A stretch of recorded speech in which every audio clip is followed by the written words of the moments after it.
Okay, real talk.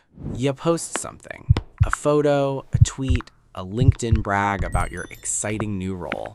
And then what do? You refresh. You refresh again. 30 seconds later, you refresh one more time.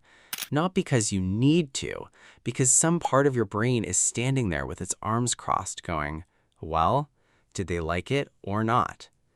I'll out myself right now. I did this exact thing last week. Posted something, then spent the next 45 minutes picking up my phone every couple minutes just to check the view count. At some point, I actually stopped and thought, buddy, your parents raised you for 18 years, and now you're out here waiting on validation from people you've never met? That's not a flex.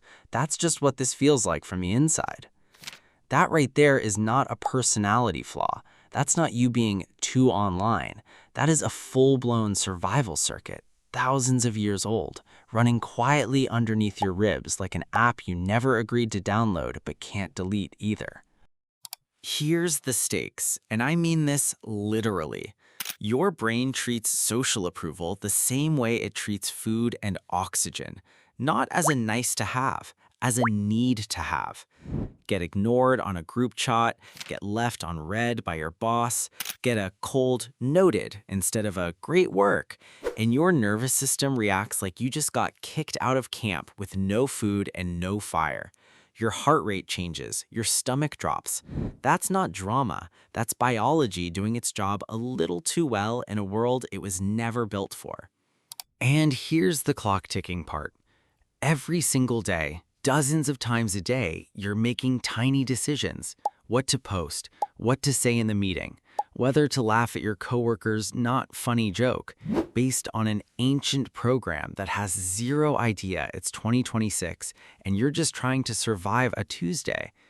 The question is, why does a like button have this much power over a grown adult with a mortgage? Here's the weird part that should be bugging you already.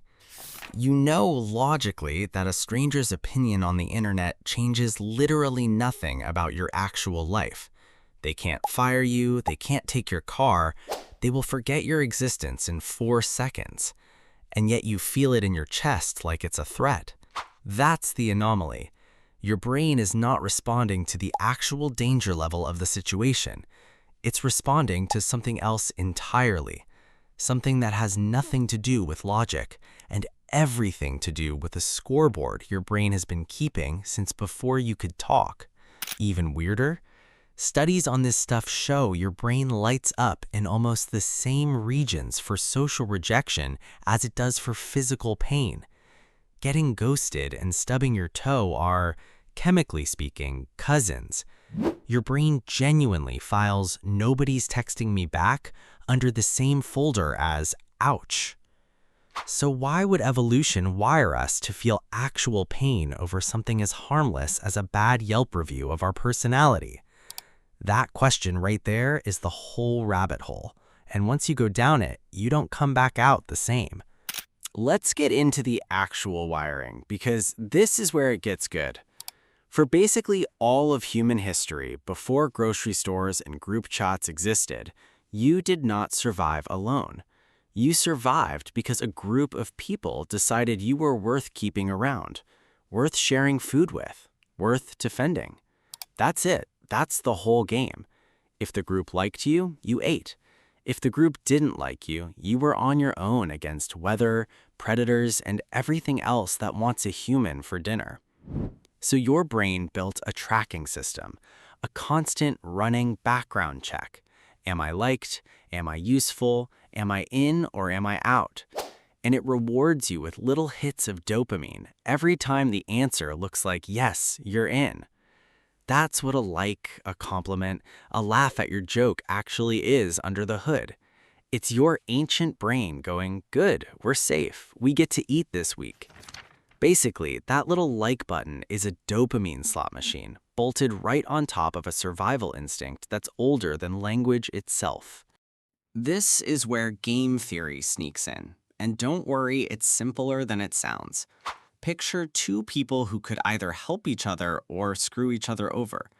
If both help, everybody's fine. If one screws the other over, that guy wins big for a minute. But here's the catch. If everybody plays it selfish, the whole group falls apart and everybody loses. Scientists literally built a whole model around this called the prisoner's dilemma. And the punchline is simple. Pure selfishness looks smart in the short term, but it's a losing strategy long term for everyone, including you. So evolution didn't make you naturally trustworthy because it's a nice moral value.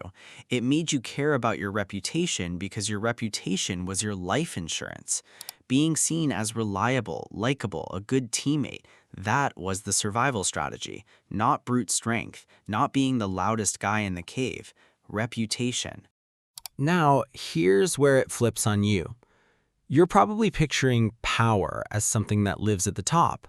The CEO, the government, some guy in a big office deciding stuff for everyone else. That's the popular picture of power. Power is a throne and only a few people sit on it. Except that's not actually how it works, and this is the part that messes with people. Power isn't sitting up in some tower. It's sitting right there in your group chat, in who decides what's cringe and what's cool among your friends, in your mom's tone of voice when she says, fine, do what you want, in the algorithm quietly deciding which of your thoughts get seen by 3 people and which get seen by 300,000. Power, biologically speaking, is just influence over information and attention. And here's the twist. You're not just a victim of that game. You're a player in it every single day, whether you realize it or not. Think about this one. You read a message in your group chat. It shows seen, and you just don't reply. Maybe you're busy, maybe you forgot. Doesn't matter. On the other end, you just triggered someone else's status alarm. That little gap of silence hits their brain with the same old, wait, am I still in the group circuit we talked about earlier? You didn't mean to, but you just ran a power move on another human being using nothing but a delay. Same thing with what you choose to share and what you leave out. Same thing with how you frame a story about yourself at a dinner party. You are quietly running the exact same power move that the important people run, just at a smaller scale. The CEO and the guy controlling the vibe of the friend group are running the same evolutionary software. One's just got a bigger office. That's the head fake. You thought power was something done to you. Turns out you're doing it too, constantly, invisibly, using the oldest tool humans have.